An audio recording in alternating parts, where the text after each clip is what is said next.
let us be standing. I invite you, let us open our Bibles to 1 John chapter 2, verse 20. Vamos a poner de pie para reverencia de la palabra en 1 de Juan capítulo 2, versículo 20. Vamos a estar viendo en esta preciosa noche. Gloria sea al Señor. Aleluya. Eso es 1 de Juan capítulo 2, versículo 20. 1 John chapter 2, verse 20. There it is on the screen. And we read the word of God, brethren, in the name of the Father, the Son, and the Holy Spirit of God. And the word says to us, But ye have an unction from the Holy One, and you know all things. Pero vosotros tenéis la unción del Santo, y conocéis todas las cosas. Let us pray. Oremos. Father in heaven, we exalt your name. We thank you for this portion of your word that we have read. We bless your name, O Lord, because you are good. And you have always been good to us. Help us fall in love with you even more every single moment, Lord. That we may see more of your glory. Speak to us this night with your word. Fill us with your presence, O Lord. Let your Holy Spirit lead us, guide us. Speak to us and convict us of those things that you want to speak directly to each of the hearts and minds that are here tonight. To all those who will be watching this preaching, this message through the social media, we ask, O Lord, that you be glorified in every life, that you bless every life, O Lord, that you may help us to get to know you more. And I pray, O Lord God Almighty, that every word that comes out of my mouth, that it be directed by the power of your Holy Spirit. That power of your word flowing through this life unto all those who hear your word. That as they hear your word, Heavenly Father, you may give the wisdom and understanding, that you may give the knowledge, and that you also may bless their lives, increasing faith and increasing the more hope in that living God, in you, O Lord. In the mighty name of Jesus, we thank you. Amen. You may take your seat, brethren. Pueden tomar asiento, hermanos. Bendito sea Dios para siempre. Blessed be the Lord forever. Vamos a estar viendo un mensaje en esta noche. We are going to look at a message this night. Y ese mensaje es la unción de Dios. And that message is the anointing of God. Bendito sea el Señor. Blessed be the Lord. Eso es la unción de Dios, hermanos. The anointing of God. Dios es bueno, hermanos. God is good. Dice la palabra del Señor aquí que hemos leído, pero vosotros tenéis la unción del Santo y conocéis todas las cosas. So it says to us, but you have an unction from the Holy One, and you know all things. La palabra del Señor nos dice a nosotros, cuando nosotros hablamos de unción, ¿qué es verdaderamente unción? Una unción, amados hermanos, es que, digamos, en el Antiguo Testamento era el ungir a alguien. Los reyes fueron ungidos por el profeta Samuel, fue ungido Saúl, fue ungido rey David. Un ungimiento con aceite que tiene un significado. When we look at the Old Testament, brethren, when we look at what is an unction, another word for unction is anointing. What is that unction? What is that anointing? Well, in the Old Testament, brethren, we see that the unction, we see that the anointing is basically, we see there that the kings, whenever the kings were to take place as king, they were placed as king by a prophet. For example, the prophet Samuel was guided by God, by the Spirit of God, to go and anoint King Saul, which was the first king of Israel. And then after him, he was also guided by God to anoint King David. And this was done by oil being poured on their head as a sign that God had chosen them and had anointed them. Glory to the name of God. But you see, in the Old Testament, what would happen, that when God chose someone, and they were anointed with that oil that the prophet would carry, and they were given that anointing, there was something that would happen spiritually. Something that would confirm, not just to the person that was receiving the anointing, but before the eyes of all the people, that God had chosen that person and had anointed that person. Praise be the name of God. Pero algo sucedía, amados hermanos, cuando Dios escogía a alguien. En el Antiguo Testamento nosotros vemos que cuando Dios movió y le habló al profeta Samuel que vaya a ungir al rey, digamos, primer rey de Israel, que fue el rey Saúl. Después de eso lo guió a Samuel a ungir al rey David. Pero hay algo que también sucedió espiritualmente. Cuando estos reyes fueron ungidos con aquel aceite que Dios enviaba al profeta, que era hombre de Dios, a ungir a aquel hombre, aquel otro hombre que Dios escogía, sucedía algo espiritual. Algo que confirmaba no solo a la persona que estaba recibiendo el ungimiento, sino que también era algo evidente en los ojos de todo el pueblo, que Dios había ungido aquella vida, que Dios estaba con aquella vida. And you know what that would be? When God would anoint someone, and when God would send that prophet to go and anoint this person, what that person would basically end up receiving is a fullness of the Spirit of God. And that is why then it was evident before everyone that that person was chosen by God for the task that God had risen them up to do. Y ese testimonio que Dios daba ante los ojos de toda la gente, amados hermanos, era de que cuando Dios ungía a alguien, sucedía algo espiritual. Y ese algo espiritual es que aquella persona, al ser ungida con aquel aceite, quedaba lleno del Espíritu. Bendito sea el Señor. Now, when someone is full of the Spirit, what was it that we used to see happening in the old times? Well, we used to see that the kings used to go out to war. We used to see that the kings used to do many things. And God was there with them, giving them the victories in the middle of the war. That God was there inspiring as well them to write psalms, and we've got the book of Psalms that were all written. And many, many things that God does in the Spirit through that person that had received the anointing from God, because they were chosen by God for that. Blessed be the name of God. Y nosotros podemos ver, amados hermanos, así de que cuando ellos estaban llenos del Espíritu, hacían cosas que el mismo Dios los guiaba a hacer.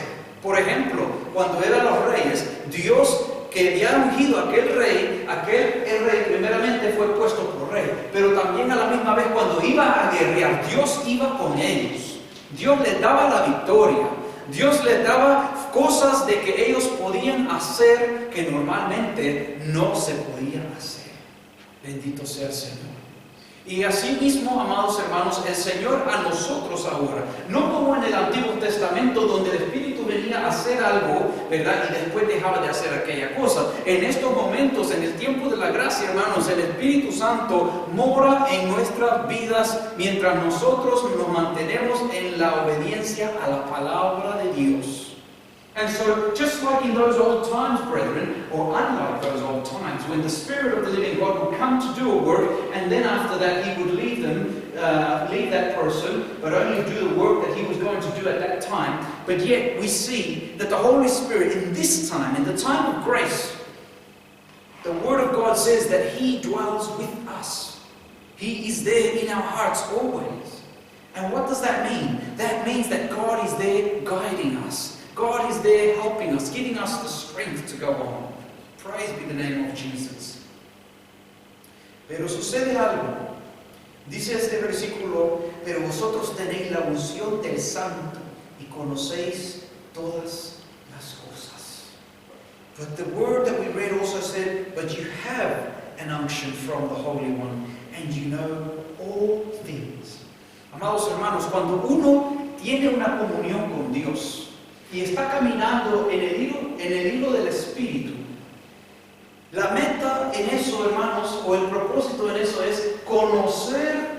la perfecta voluntad de Dios para caminar en ella.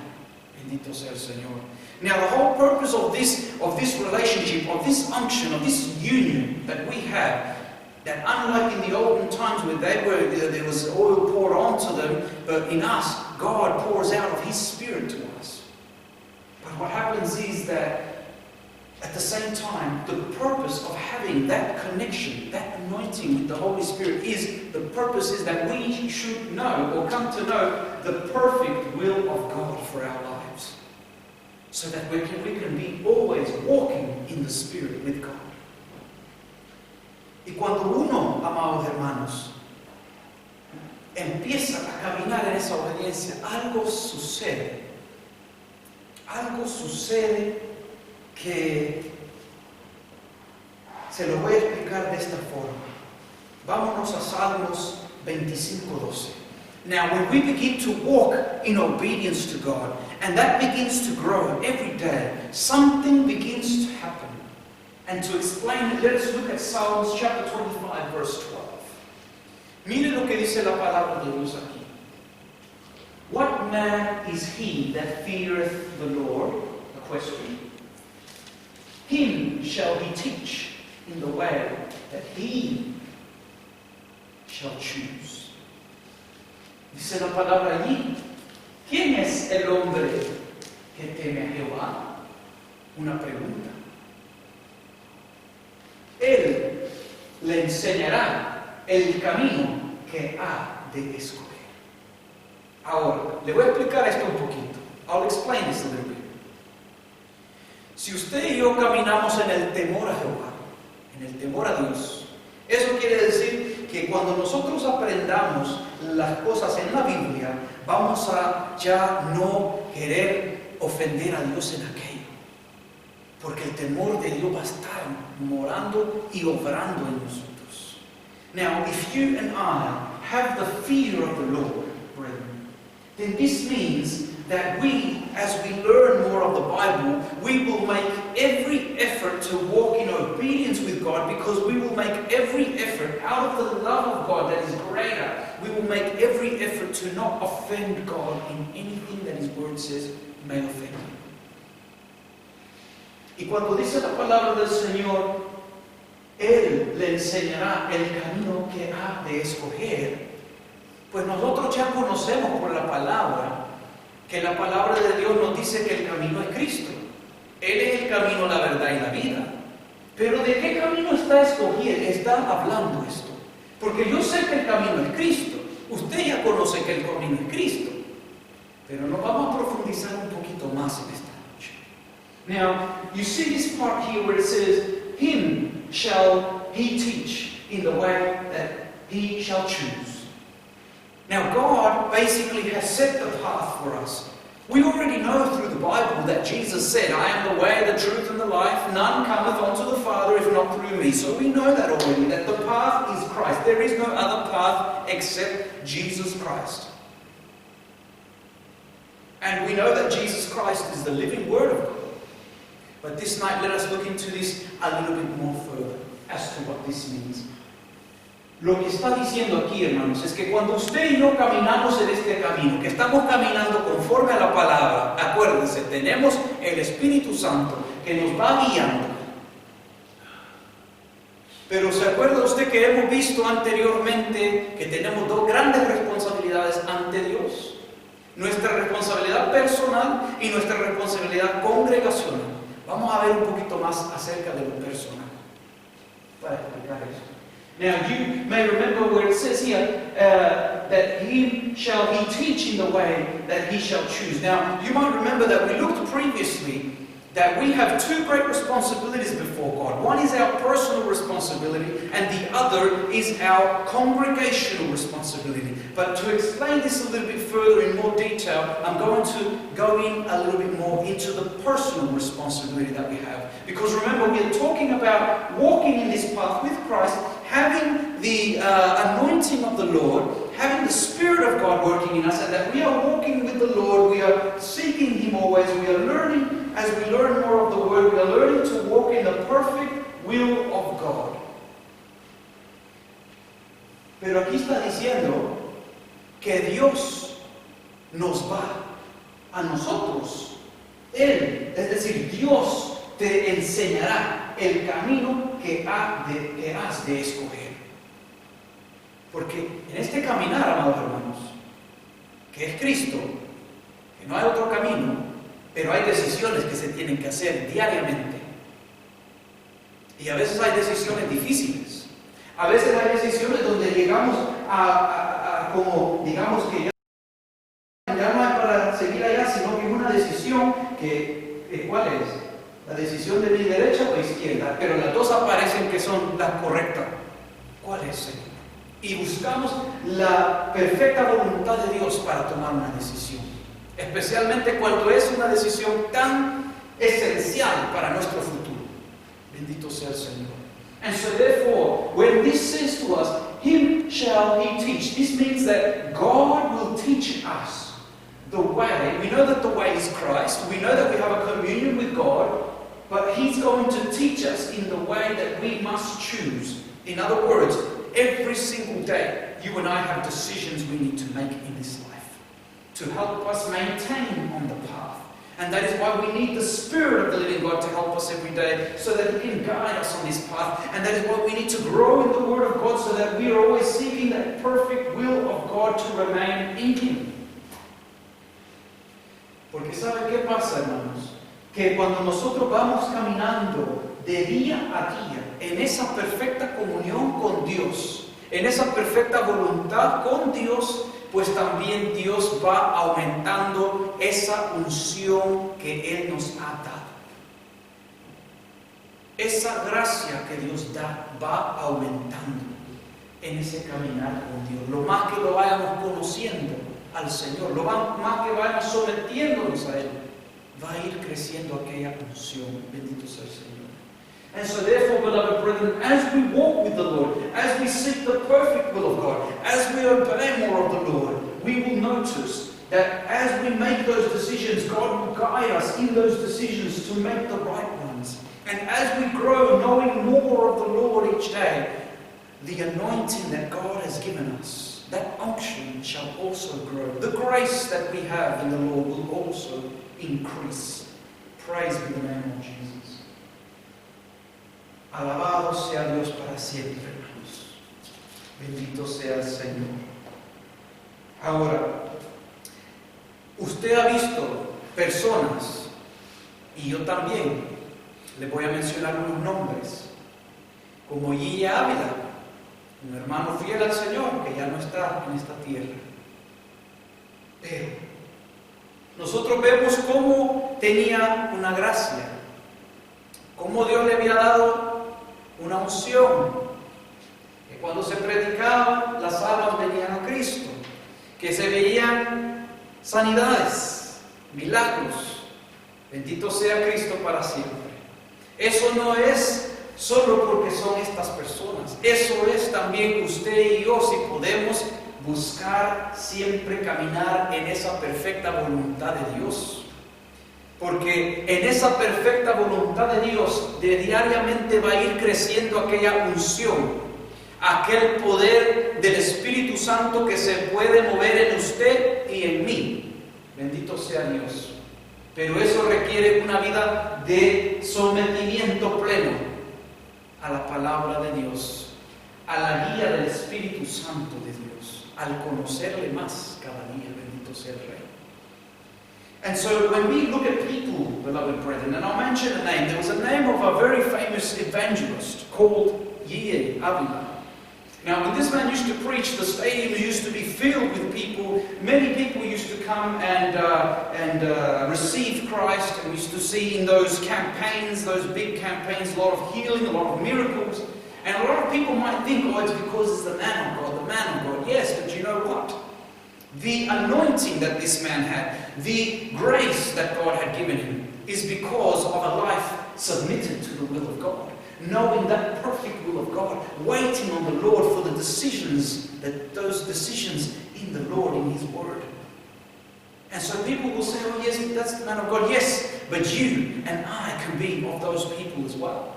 Because it is the same Holy Spirit that He has given to him as well He has given us. It is the same, well, that anointing grows, Lord. That grace that God gives grows as we submit our will to the will of God. Praise be His name.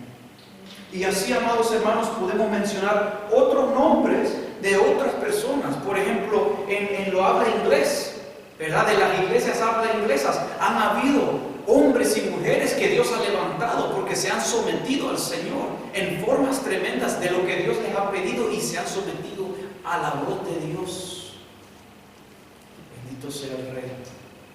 Está, por ejemplo, el caso de Kathryn Kuhlman, que muchos, ¿verdad? Hasta hoy en día todavía hablan de ella en muchas de las iglesias habla inglesas, que veían, ¿verdad? Que veían que se sanaban los enfermos, veían los milagros, veían todas esas cosas.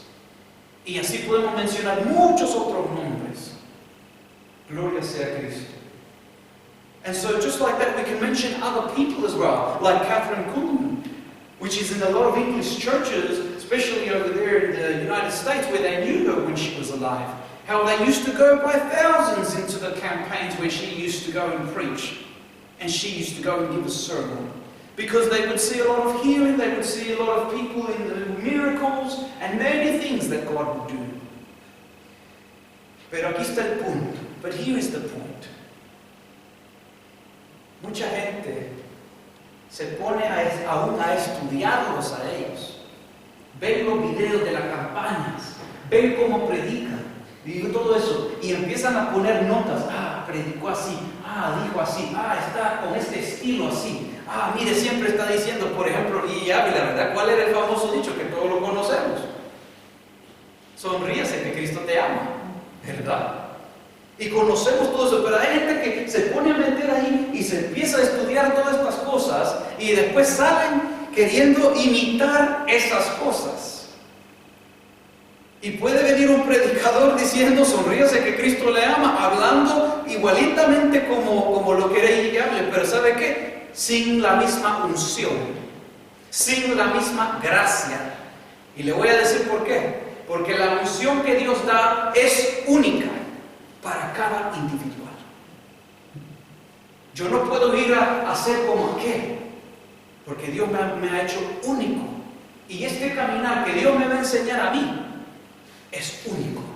Bendito sea el Señor. And so, many times, brethren, what a lot of people do is when they see these great preachers, that they've seen a lot of miracles, that they've seen a lot of healings, they start to take notes, they start to study them. And I'm not saying that it's bad, but they start to look at those sermons on the videos and they start to look at them and they go, oh, he said these words. Oh, look, he's got this catchphrase that he always says, oh, smile because Jesus loves you. And then he preaches like this and he preaches like that. And they study all these things. And then you see some of these people that they will come on to give a sermon, and they will start to preach and act like these so-called great evangelists and preachers of God. And they will use the same words, they will mention the same things, but there is a lack in the results. Why? Because the anointing cannot be copied.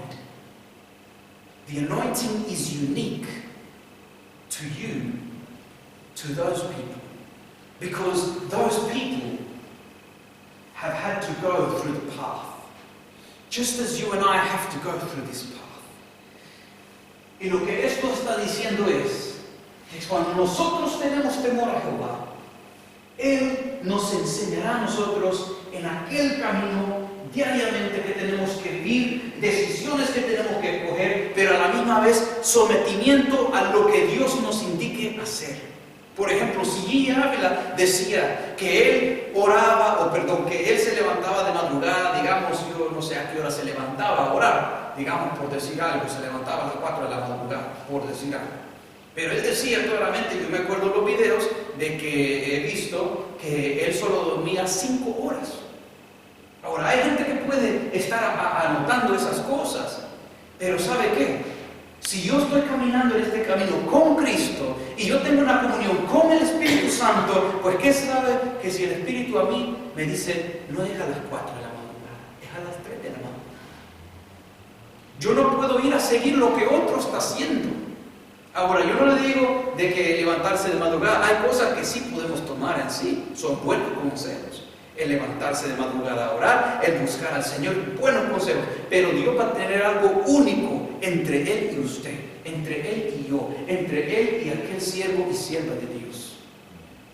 Y por eso, amados hermanos, esta gente ha pagado el precio de obediencia. A veces el Señor quiere que nosotros hagamos un ayuno. Nadie más le va a decir a usted que haga el ayuno. A veces hay una persona que ¿verdad? El Señor le va a decir que quiere 3. No quiere solo 1 en la semana. Ahora, ahí está la decisión suya y mía, porque ya eso es un trato directamente en lo personal que Dios está pidiendo de su vida, de mi vida. Gloria sea al Señor.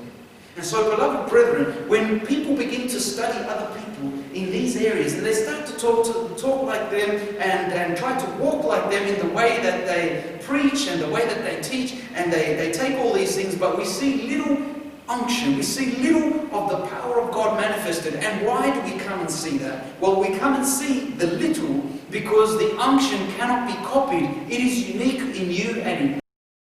Because what these people have different from what many times these other people have who want to see big results but they don't see it, is because the person who you see the big results from is because they've paid a price with God. What price is that? Because they've learned to walk in the perfect will of God, where if God has directed them to get up at a certain hour to pray in the mornings, they will do it. They have paid the price where God has said to them, He wants from them personally that they fast 3 times a week.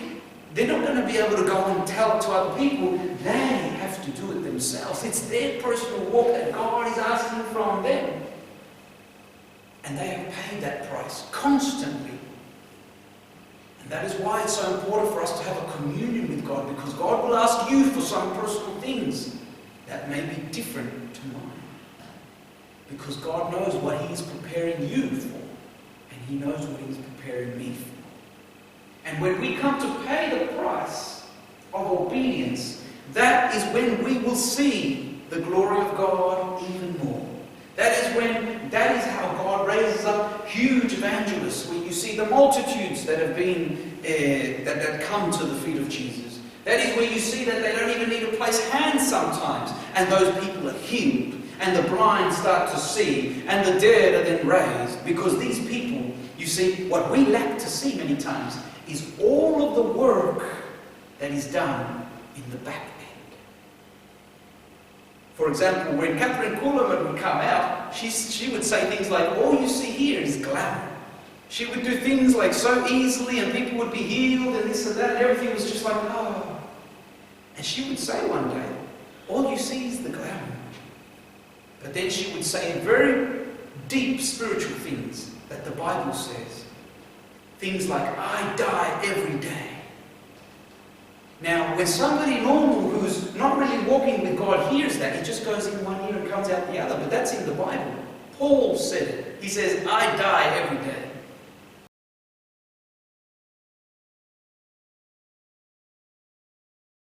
It costs much, but it's worth the cost.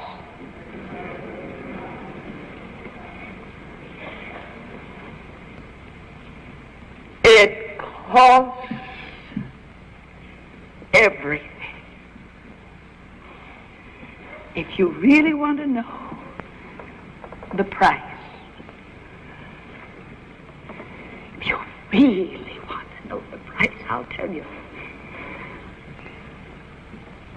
It'll cost you everything. Catherine Kuhlman died a long time ago. I know the day, I know the hour, I can go to the spot where Catherine Kuhlman died.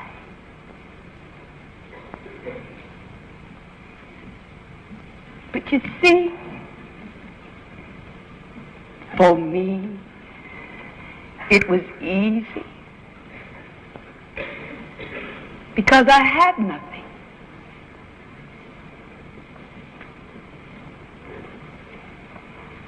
I had nothing. Which leg, honey? But somebody who is in the Spirit, who has experienced those things, will understand. is a price that is paid. How many hours of prayer is put into it? How many days of fasting? And she mentioned one day that before she steps on the stage to preach, she's already spent, she's paid a price of about a month submitting to prayer and fasting so that God can be glorified. And this is what a lot of people don't realize, that in the background there is a lot of suffering for Christ's sake. There is a lot of submission to the Lord. But yet, if we want to see the glory of the Lord, that is the path that Jesus has marked. Blessed be the name of God. Ahora, muchas veces, amados hermanos, cuando, por ejemplo, esta famosa, no me acuerdo si era evangelista, que cuando ella hacía las campañas y la gente veía los milagros y veía las sanidades y todas esas cosas, ella les decía a ellos, ustedes ven que todo es lindo, todo es bonito, ¿verdad? Y verdaderamente es, porque es el Espíritu Santo moviéndose, haciendo las cosas.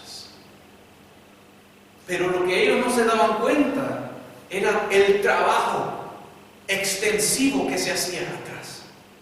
Y ese trabajo extensivo era el sometimiento que ella tenía que tener a Dios. Es decir, ella decía palabra que estaba en la Biblia, que normalmente cuando cualquiera lo escucha, a veces no lo entiende, se le va en un oído y sale en el otro. Cuando ella decía cosas que decía el apóstol Pablo, ella decía, yo muero todos los días. Todos los días me muero. Al espiritual va a entender eso. Al que lo ha experimentado va a entender esas palabras. Pero el que no lo ha experimentado no lo va a entender. Pero hay un precio grande para ver cosas grandes. Y eso es, amados hermanos, que a veces ella le decía a las personas, ella decía que antes de que se realicen las campañas, ella ya había tenido un mes de estar en ayunas y oración. Pero muchas veces es, amados hermanos, no es porque uno dice, yo voy a empezar a hacer esto, no. Porque cuando uno tiene una comunión con Dios y Dios lo está dirigiendo a uno, va a llegar un momento de tanto obediencia al Señor que el Señor va a preparar el día, la hora y todo. Y también cuando Dios quiera que nosotros nos metamos en aquel ayuno, si el Señor dice un mes, todos los días, vamos a poder hacerlo porque la fuerza que Dios nos va a dar para hacerlo, para poder hacer aquel propósito, porque Dios quiere glorificarse en algo. Bendito sea el Señor. ¿O cómo usted cree que Moisés pudo ayunar 40 días y 40 noches y no morir allí, en la montaña, sin comida y sin bebida, hermanos? Porque Dios tenía un propósito. Porque Dios estaba en ese ayuno que Él estaba haciendo. Bendito sea Dios. Porque se pagó el precio para que se pueda recibir la palabra de Dios. Se pagó el precio para ver los milagros. Y todo en la dirección de Dios. Bendito sea el Rey. And how is it that, people like Moses then could pay such a great price of 40 days fasting, day and night? No food, no drink. And he was up in the desert in a mountain. It is because when God is in that thing, when God has directed us to do that fasting, He may even say to one of us, 1 month straight. For us it's impossible, but for God there is nothing impossible. And if He is in that, then He will sustain us to be able to do it. Glory be to the name of Jesus. And if God will sustain us to do it, it is because God will be glorified at the end. He has a purpose. There is something that He wants to do through your life, through my life. And that is why He does those things. But He will only do it, as it says, what man is he that feareth the Lord? There needs to be obedience to the Word. Obedience to the Spirit of the Lord when He asks of those personal things. Those personal things, we grow more and more each day. The more we obey God, the more we grow in tune to understand, to hear the Spirit of the living God as He guides us to do those things that He wants us to do. Praise the name of Jesus. Alabado sea el nombre del Señor. Así como vamos creciendo, amados hermanos, así vamos conociendo más esa perfecta voluntad de Dios. Bendito sea el Rey para siempre. Aleluya. Y eso es lo que marca la diferencia, amados hermanos. Eso es cómo crecer en esa unción que Dios da. Eso es, amados hermanos. Pero para eso, a veces hay luchas y pruebas que son bien difíciles.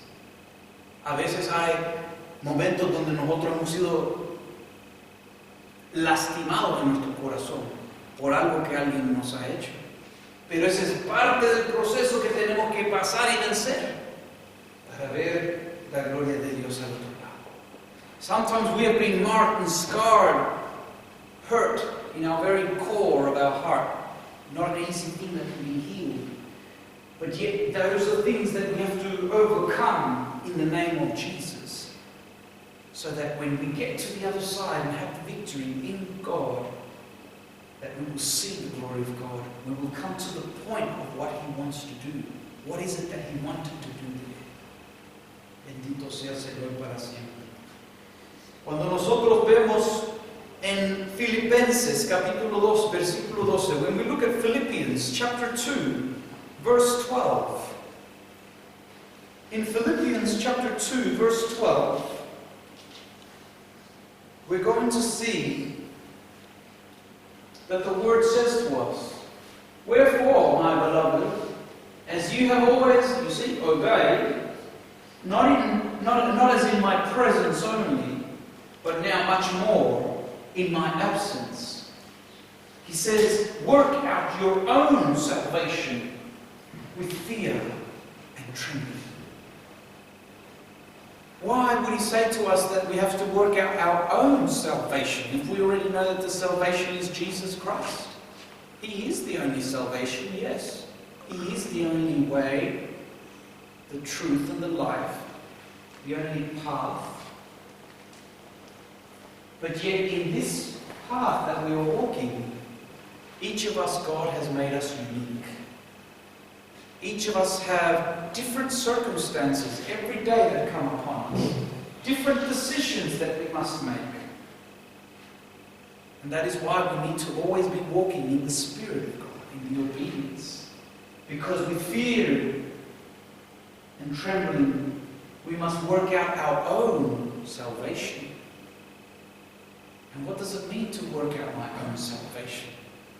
Well, it means when those difficulties come, and they come to each of us as individuals, what will we do?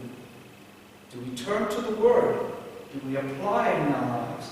Do we humble ourselves? Do we take the insult and do we bring it before the Lord? Do we have mercy for that person who has spat on us in our face? Do we ask God to have mercy on that person who has betrayed us? These are all the things that we start to learn in the Bible. This is where the flesh wants to come out, but we say, no, that is no longer me. And I love God more than my life, so therefore I'm going to submit to the Word of God, and I'm going to bring it to the Lord on my knees. And that is how God will be glorified more and more in our lives. That is how we are paying the price that the anointing of God can start to flow more and more, that the grace of God can start to pour out more and more in our lives. Si es que, amados hermanos, cuando dice la palabra, dice, por tanto, amados míos, como siempre habéis obedecido, mira ahí está, obedecido a la palabra del Señor. No como en mi presencia solamente, le dice el apóstol Pablo. No solo cuando yo estaba allí eran obedientes, sino que cuando no estaban ahí eran obedientes porque han creído a la palabra de Dios. Han creído en Dios. Y por eso le dice que han sido obedientes. Y dice, no como en mi presencia solamente, sino mucho más ahora en mi ausencia. Pero le dice, ocupados en vuestra salvación con temor y temblor. Ya ves, porque la palabra de Dios nos dice también a buscar primeramente el reino de Dios y su justicia. Y todas estas cosas os serán añadidas. La palabra del Señor, ¿por qué nos dice que me debo de ocupar en mi salvación? Porque eso es tener mi mente en Cristo. Eso es tener mi voluntad sometida a los pies de Cristo.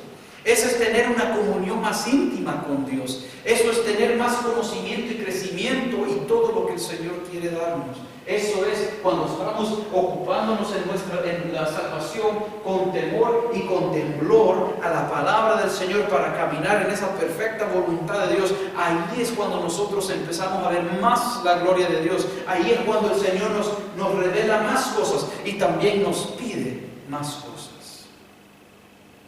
Y ahí es donde nosotros personalmente con Dios tenemos que someternos a eso.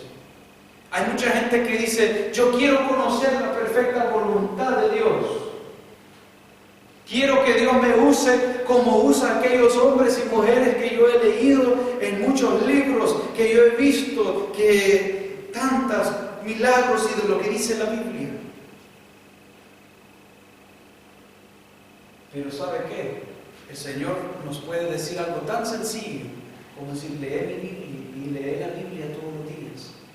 Eso es la voluntad, la perfecta voluntad de Dios. Y hacerlo. Dios puede decir, no te olvides de orar cada día. Y yo sometiéndome, acordarme a eso, esa es la voluntad de Dios. Perfecta voluntad. Después Dios me puede decir, hoy levántate de madrugada a orar. Y yo me levanto porque mi comunión personal con el Señor me meto a orar. Esa es la perfecta voluntad de Dios. Y así, cositas así, el Señor nos va a ir pidiendo. Y lo más que vamos sometiéndonos, lo más que el Señor nos va llenando de su gracia, de aquella unción, de aquella preparación que Él tiene única para su vida, así como para mi vida. And so therefore, beloved brethren, how is it that it says, work out your own salvation with fear and trembling? In what should I occupy myself? Sometimes there are people that say, oh, I want God to use me like those great men and women of God that I've read about, that I've seen in the testimonies, and I've seen when they preach how God does so many great wonders and works, like those that I read about in the Bible, like the apostles, like the prophets that I've seen. I want God to use me in great ways. But in doing that, that's why many people want to come to know the perfect will of God for their life, so that God can use them in that great way.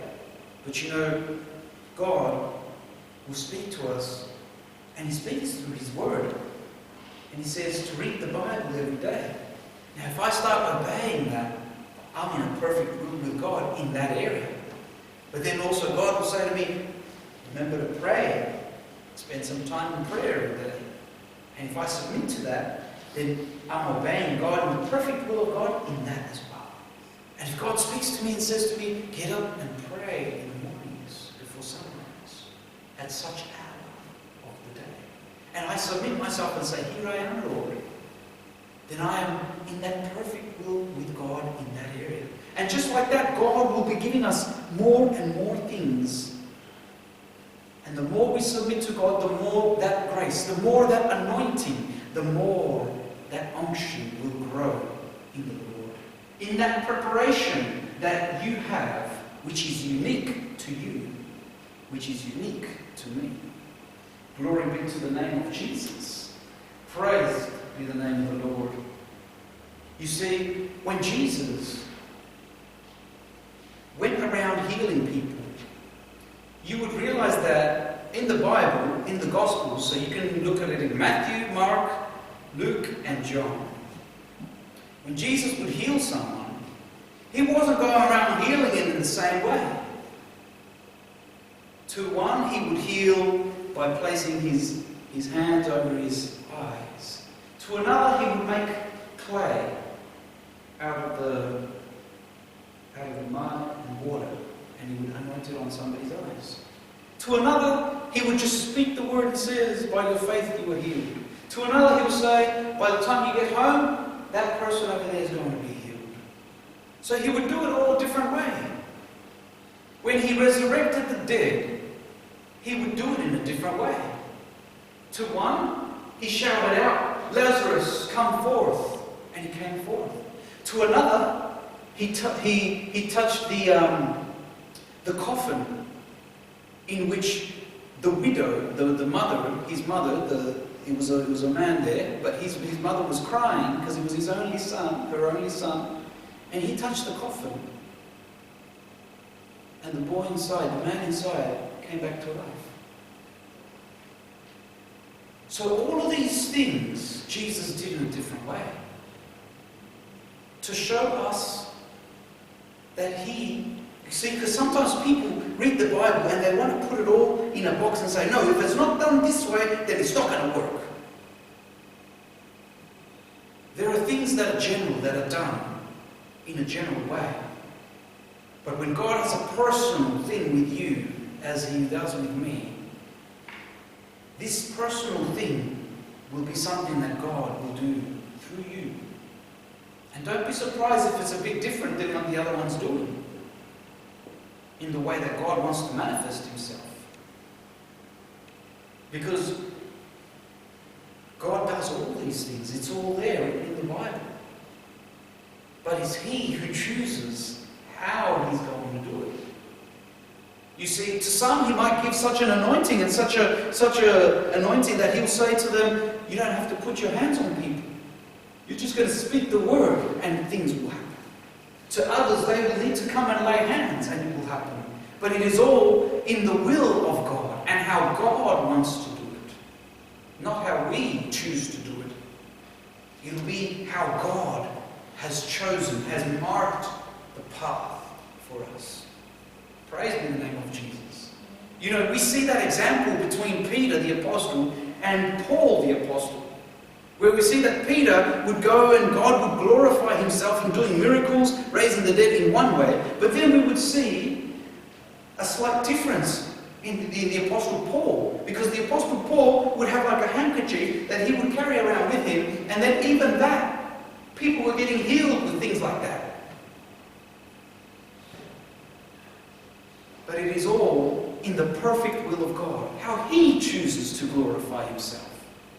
But for that, we need to be prepared, vessels that are prepared for the living God, that have paid the price of obedience, so that he can use us in the time that he chooses. Praise be the name of Jesus. Así que, amados hermanos, muchas veces lo que sucede es que cuando nosotros queremos ser usados por el Señor, nosotros vamos a ver que el Señor tiene muchas formas como Él hace las cosas. Nosotros podemos ver en los 4 evangelios de que Jesucristo no iba sanando a las personas en la misma forma siempre, sino que las sanaba en diferentes formas. Cuando nosotros vemos el caso de que resucitaba a las vidas que estaban muertas, a aquellas personas que habían muerto. Por ejemplo, en una ocasión solo habló la palabra y dijo, Lázaro, ven, sal. Y él vino. En otra ocasión estaba una mujer ya anciana, que ella era viuda, que estaba llorando su único hijo que había muerto. Y estaban allí llevándolo ya en el ataúd. Y Jesucristo tocó el ataúd y el hijo le resucitó. Vemos que Dios tiene su forma como Él quiere hacer las cosas. Y es como Él quiere, y como Él quiere, y cuando Él quiere. Pero nuestro deber es crecer en aquella unción, crecer en aquella gracia. Y eso solo se puede hacer viviendo una vida de obediencia a la palabra de Dios, sometida, conocida perfecta voluntad de Dios en aquello personal que el Señor nos pide. Dios dice que en lo secreto, y Él se glorifica en el público. Oramos en lo secreto, Él nos habla, nos instruye lo que debemos hacer. Si le obedecemos, el Señor se va a glorificar en lo público. Bendito sea el Señor. So the Lord teaches us, and He says to us, you see, when we pray, it says when you go in your room, you pray in your secret. But then God will be glorified and He will answer in public. So then when you're in your secret with the Lord, spending that time with the Lord, hearing what the Lord has for you, obeying what He has told us to do, that is when then God will be glorified and He will do things in public. Eso es como esta gente llega.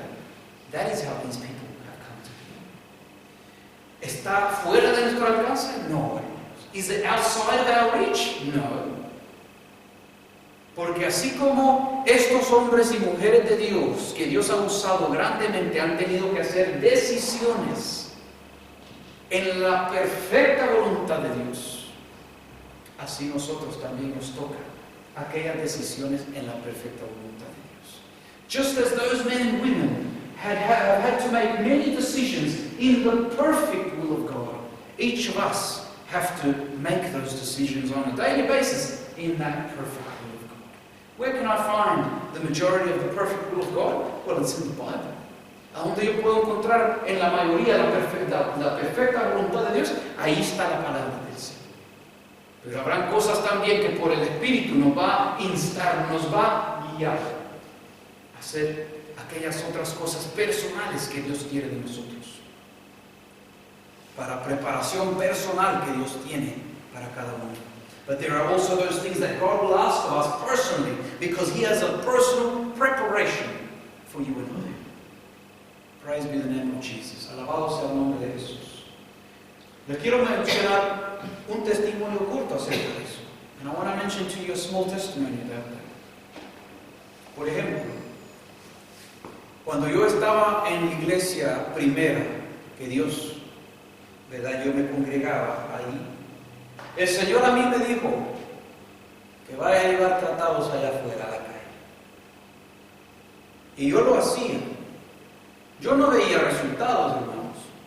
Yo me desanimaba, porque en vez de que los hermanos, muchos de los hermanos, especialmente los líderes, me apoyaran, como la experiencia que ellos habían tenido era diferente. Porque después lo contaban y decían, eso no es así. Porque decían que la experiencia de ellos, cuando Dios los enviaba a ellos, que estaban hablando ya de muchos años atrás, no en lo presente, y dijeron que cuando Dios los había enviado, habían comprado sus 45 tratados, el Espíritu Santo los había guiado, y a cada persona que se le fue dado, esa gente vino y se unió a la iglesia. Y yo digo, gloria al Señor, porque Dios lo guió. Pero después, para decir que lo que el otro está haciendo está gastando el tiempo, y después empezar a decir, cuando el Señor le dijo a cualquiera que, ¿verdad?, rompa una página de la Biblia, sáquele fotocopia y vaya a entregarla en la mañana. Eso no es así. ¿Cómo es que uno va a poder decirle a otro que no está siendo guiado por el Espíritu Santo si aquella persona está mostrando el fruto del Espíritu, está en comunión con Dios, y si Dios lo está dirigiendo a esa persona, necesita el apoyo de aquellos que están alrededor? Pero a veces saben que eso no se entiende, porque lo que Dios hizo con esta vida no va a ser a veces exactamente lo mismo con la otra. Y por eso, amados hermanos, en vez de que un líder sea de bendición a una vida, le es piedra de tropiezo. Porque a veces no se entiende de que Dios no lo va a hacer en la misma forma. Y yo luchaba, hermanos. Porque a veces yo decía, bueno, quizás porque él es el pastor y la verdad es de que yo solo, ¿verdad?, soy nuevo y yo no tengo mucho de conocimiento y esto y lo otro, y me ponía ahí que a veces no quería, y el Señor iba. Y ahí iba otra vez. Pero todo eso, hermano, que yo no entendía antes, ahora lo entiendo. Porque, amados hermanos, no va a ser lo mismo. Pero sin embargo, ¿sabe lo que estaba haciendo ahí? Estaba Dios llenándome de más gracia, de más unción, porque iba obedeciendo a Dios, iba en el libro de Dios, aunque todo el mundo está diciendo, está perdiendo el tiempo, el dinero. Yo lo veo gente que viene a la iglesia, que esto y que lo otro. Pero Dios tiene el tiempo y el momento, y Él quiere ver la humildad, Él quiere ver el sometimiento, Él quiere ver el actuar con fe, para que cuando Dios después venga a actuar y hacer las cosas, ¿sabe qué? Vamos a tener bien, pero bien marcado en nuestro corazón que de Él es la gloria, no es para ningún hombre.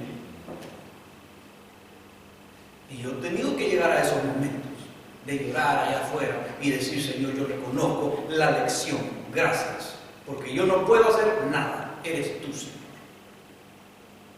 Y todos estos hombres y mujeres de Dios que se han visto, hermanos, muchos milagros y sanidades, han tenido que pasar por el mismo proceso. Y otros de dolor, de encarcelamiento, persecución, sangre, muchas cosas. Nuestro hermano Guillermo Ávila, su hija, se le murió, fue asesinada. ¿Cuál era la perfecta voluntad de Dios? ¿Que él se vaya a la cárcel a matar al hombre? No, que él le va a decir al hombre, te perdono en el nombre de Jesús. Y después lo ganó para Cristo. Perfecta voluntad de Dios, hermanos. Que no va con nuestra voluntad, es la voluntad de Él. Es sometiéndonos a la voluntad de Él, aunque nos duela. Y así veremos la gloria de Dios. So, beloved brethren, what was happening in many of the occasions? Well, God said to me on one occasion that I should go and hand out tracts on the street. So there I would go, and thinking that I would have, you could say, the approval of other pastors and leaders who were at the church where I was at the very beginning when I was new into Christianity. But instead they would say, oh no, you're doing it all wrong, that's not the way. And instead of being a help, they were more of a stumbling block. Why? Because then they would talk about their experiences and how they would do it and how God would guide them to do it and how they had to do it. But that was a personal experience that they had with God. But what they didn't understand is that God had chosen to do it in a different way in my life. Now, when we're saying a different way, I'm not saying something that's going to be outside of the Word of God. Of course, it's got to be within the Word of God. Otherwise, it's not come from God. But then at the same time, when I was following and doing what I was doing, I was growing in grace. I was growing in obedience with the Lord. I was growing and seeing the glory of God. Even though I wasn't seeing all the results that I wanted to see. But I was obeying God in what He wanted. And sometimes when I was demoralized by my very leaders, because they could not understand that God had a plan for me and He wanted to do it in this way, and they thought, no, it should be done this way, because that's what they wanted to do. But at the same time, when I was demoralized, God would speak to me again and says, go. And I would have to go. I would have to submit to the Lord. So that, it came to a point where I had to realize something. That was a lesson that God wanted to give me, because He wanted to have it very well marked in my heart. And this is what all the big men and women of God have to go through also, and more. I don't compare myself to them. But we all have to go through that if we want to see the glory of God, if we want God to use us in great ways. And what is that? That even though I wasn't seeing people come into the church, even though I wasn't seeing the glory of God there in the work that I was doing, but God was marking in my heart so much that when He comes to make the changes, when I come to see the miracles, that all the glory be to God forever. Because I've seen that nothing happens when we go and do it on our own. But if we are in the perfect will of God, then we will see the glory of God, but we will never forget. Because we've been marked in such a tremendous way. And sometimes that takes time. It could take years. Praise be the name of Jesus. And just like that, we've even seen great evangelists that they even had to go and forgive the murderer of their own daughters in the jail, being that the perfect will of God. So that they won that soul. To have no hatred over a person who stabbed their own daughter to death, to stabbed her many times, and that daughter died. But in the perfect will of God was to go and speak to the murderer of his own daughter and say, I forgive you in the name of Jesus. And to really mean it, not just to say it, but to actually not feel anything there. Can you imagine how much fasting and prayer that man had to go through, so in order for that thing not to grow as a root of bitterness in their hearts, so that they can truly be free from that? Because there are some things that can just come upon us, and it will stay there. And even though we say, I don't want it, Lord, but it's there. Well, then we need to submit to the Lord so that He heals us from that. And that is why many men and women of God have had to pay big, big prices of submitting to God, to see the glory of God. Y así, amados hermanos, viniendo al ejemplo ¿verdad? Acerca de que a veces hay personas que no van a entender cosas que mencionan estos hombres. No es porque no pueden llegar, sino que a veces, hermano, es porque están haciendo algo en el Espíritu. Y el que está en el Espíritu lo va a entender. El que lo ha experimentado lo va a entender. Pero el que no lo ha experimentado a veces no lo va a entender. And so then there's these men and women of God, brethren, coming back to what we were saying, that they will say things that are in the Bible. They will just mention them briefly, but they have such a profound, such a deep meaning that only the spiritual will really understand. It doesn't mean that we can't reach that, but it just means that if we've not experienced it, if we've not come to experience it ourselves, many times there are things that we do not understand. And I'll give you another example. Le voy a dar otro ejemplo acerca de eso. Había una ocasión donde yo vi un testimonio, otra vez de Lee Ávila, donde él estaba hablando, estaba dando una predicación, ¿verdad? Una predicación acerca de él orar con gemidos, orar en el Espíritu, con gemidos, con llanto por las almas. Y él estaba en una campaña hablando de ese tema y le dio una demostración acerca de qué es eso y cómo es eso.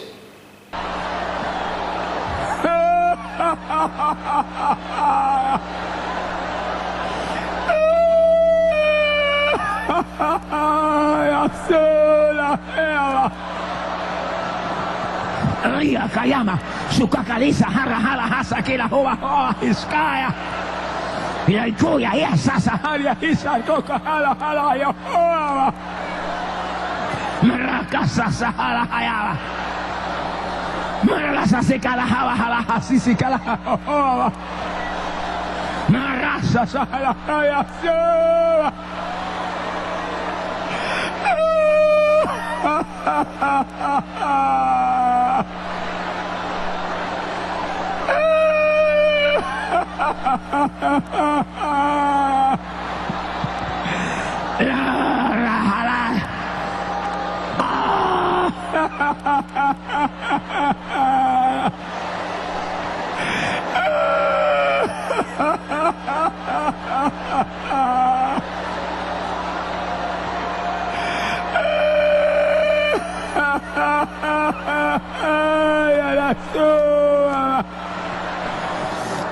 Bendito sea Dios.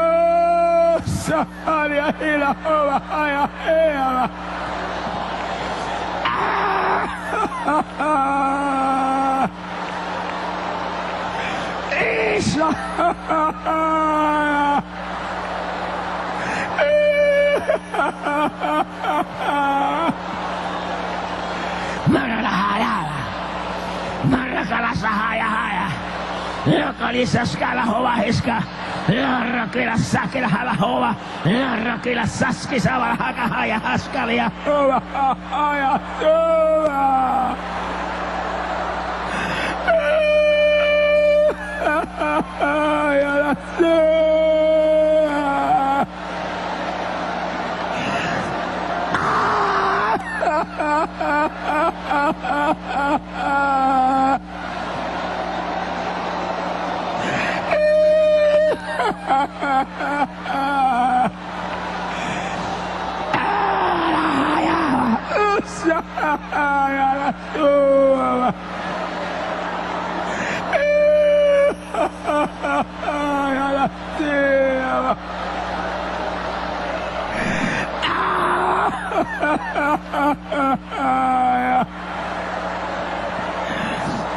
Sakaya Marakala sisa halal Yakasisa kalisa roko hala haya hila soga hela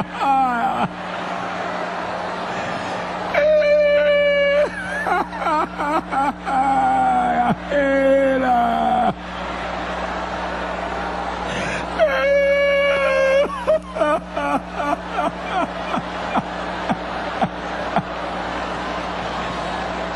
Marakala sakai Shamalaka maraka kila sosuke hila hara hiskala hawa hiska Rakasa sisikala hawa hala ya hila kahlo kokolo haskwaya Marak Rokasisi la karoba halakalaya sake las kahaloba. Marakasa sake la halahala iskalabala kohaya. Yakayala sakahila huba isahalia hila roho kakala ewa.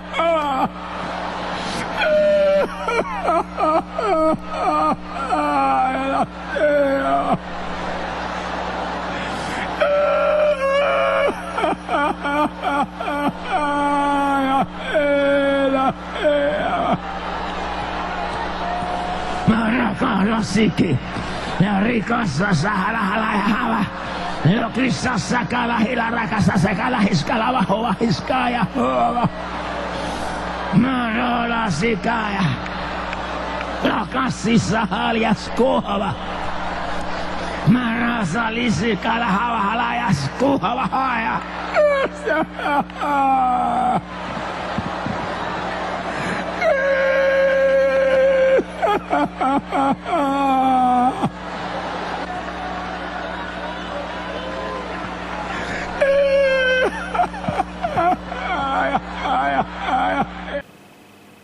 No sé si ustedes han visto ese video o esa campaña donde se lo estaba haciendo. Pero ¿sabe lo que yo noté? Cuando él empezó, dijo, vamos a interceder, hermanos, en el Espíritu, dijo. Y cuando él empieza a interceder, casi no habían palabras, fíjese. Él no empezó a decir, Señor, ten misericordia. No. Empezó a llorar de lo más profundo, en una forma tan profundamente que en el Espíritu hay una conexión con el Señor. Ya después de eso empezó a hablar en lenguas. Pero la mayoría de lo que estaba haciendo era solo gimiendo al Señor. Ya una conexión en el Espíritu de uno al Espíritu Santo de Dios. Ahora, eso es algo que alguien va a decir, el hombre se está poniendo a llorar, dice que vamos a interceder y no está orando, no está intercediendo. Pero hermanos, cuando uno intercede en el Espíritu y cuando uno viene a la presencia del Señor y está ante el trono de Dios y siente esa presencia del Señor, hermanos, a veces nuestras palabras son insuficientes y solo derramamos nuestra alma delante de Él, en lloro, en llanto, pero en nuestro ser estamos intercediendo, en el Espíritu estamos, en todo nuestro ser estamos diciendo misericordia por aquella alma. Pero el que no lo ha experimentado muchas veces no entiende eso. Bendito sea el Señor. Pero son precios que se pagan para llegar a ese acercamiento al Señor. Precios de sufrimiento, sometimiento, obediencia. Alabado sea Dios. And using another example as to things that people might not understand. There was an example of a certain preacher that once he said, in a campaign full of people, he says, brethren, we're going to intercede for the souls. Because there is a need to intercede for the soul. And he started and says, okay, ready? Let us begin. And when he began to intercede, we hardly heard any prayer in the video. There was not really any words.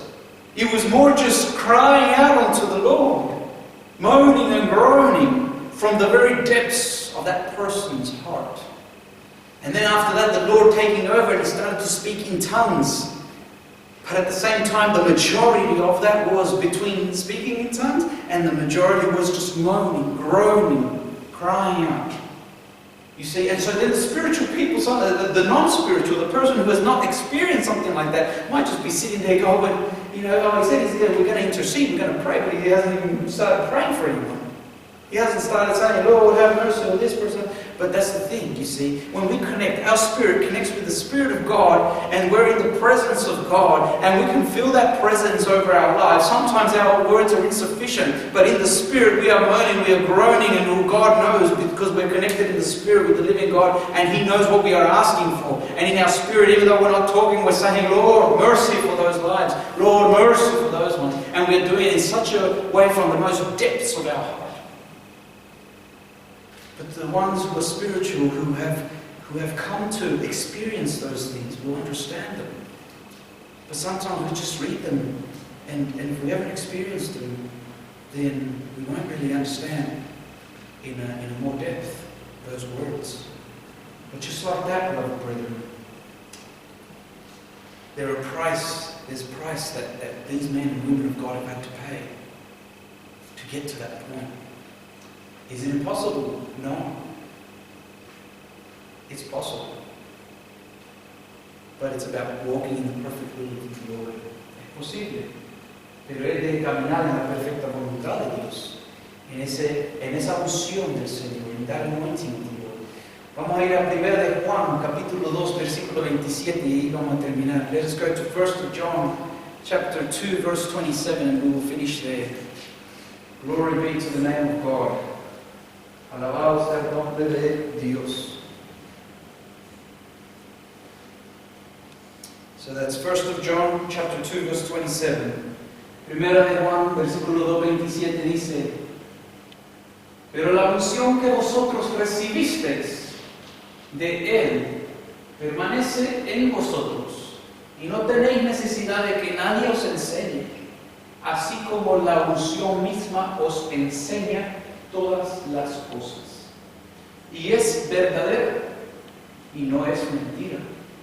Según ella os ha enseñado, permaneced en Él. En este caminar de las decisiones que hemos tenido que hacer, las victorias que hemos tenido, lo que hemos tenido que someternos en el Señor, el Espíritu Santo nos ha mostrado por el camino, nos ha enseñado que es conforme a su palabra, no fuera de su palabra, conforme a su palabra, que el Señor allí se glorifica, que allí vemos la gloria de Dios. Permanecer en Él, dice, porque es verdadera y Dios nos ha enseñado, y así tenemos que caminar en esa perfecta voluntad de Dios, en esa unción. Bendito sea el Rey. And the word teaches us, but the anointing which you have received of Him abideth in you, and you need not that any man teach you. But as the same anointing teacheth you of all things, and is truth, and is no lie, and even as it hath taught you, you shall abide in Him. Now this is not talking about when we do the normal Bible studies. This is talking about your personal walk with God. You don't need me to come and tell you, get up at 5 o'clock, 4 o'clock, 3 o'clock in the morning and pray, and do it every day. God will direct you as to what hour He will want you to get up. And as He teaches you, remain in Him, abide in the advice that the Holy Spirit gives you, because that is a personal thing unique to you.